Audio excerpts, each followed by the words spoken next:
Today, I really wanted to dig into, the human side of business, building those human skills to increase business performance. And we've touched on it a little bit in the past that no longer are those considered these mutually exclusive things.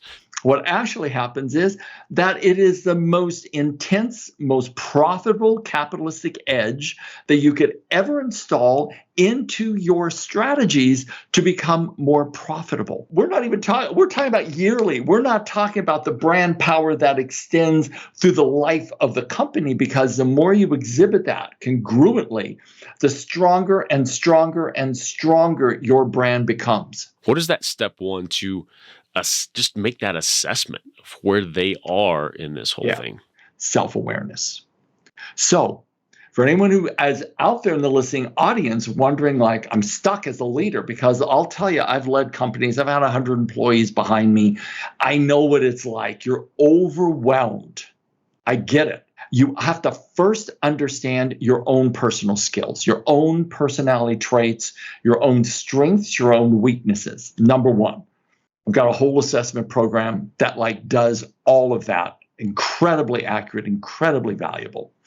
When that happens, then you gather the team around you that has skills you don't, that are strong in skills that you aren't. That's number one. Secondly, most leaders have a heap of fear that they're emotionally running off of.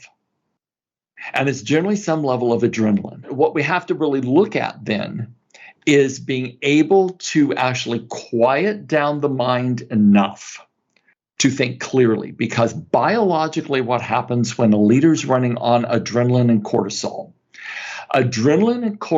dumps into the body, and this is a biological fact, dumps into the body, it shuts down the frontal lobes. And we go in, which is our critical thinking and our reasoning ability, shuts that right down. And so then we're just operating on fight or flight. And this is a biological response in the body, not a great place to lead from. So it's very important that leaders work on the deep structure of what's happening. So my strategy is that either we do an incredibly deep leadership intensive, like deeper than they've ever gone before, kind of deep leadership intensive. We have to get the leaders resourced. We have to shift their language into transformational language. We have to be able to align their personal values. We have to assist them in eliminating the core traumas that have occurred to them personally and in business. We have to quiet the mind and allow them to reach another state of being able to come from a core alignment rather than from a reactionary perspective.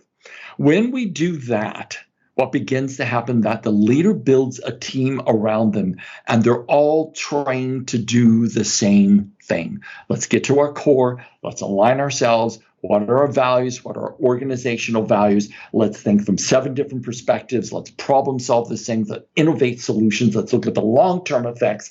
Then let's look at the strategy in which we can roll this thing out.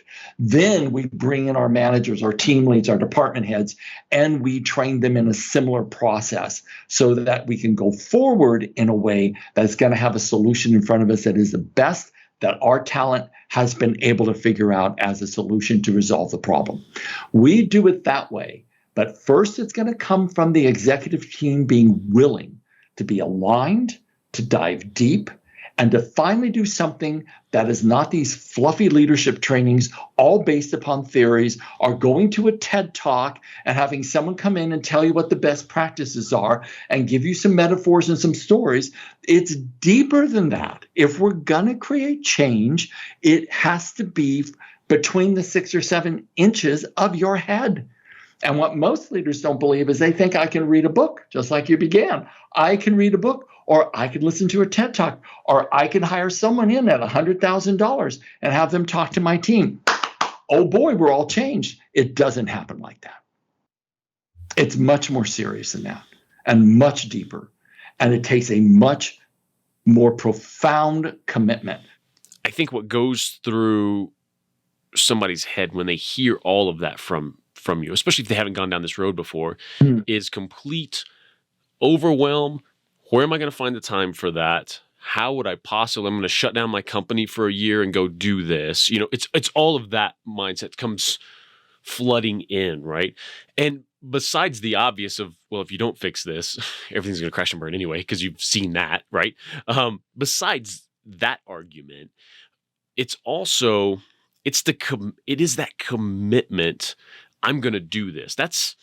And then everything else flows from there, because Everything. it does happen faster than you think. Yes, you go deeper, you get more people involved. It is more ongoing than those typical approaches of read a book or bring in a speaker. But it's also faster than you would ever think all of that could be.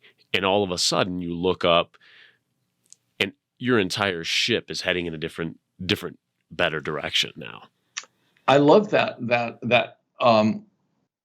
perspective, Jason. From this is what I love talking to you, because you will bring up, well, how would people actually be taking what he's saying right now? And that's a great perspective. And I know people would actually think that, oh, this is going to be way too much work for me. Actually, it's not.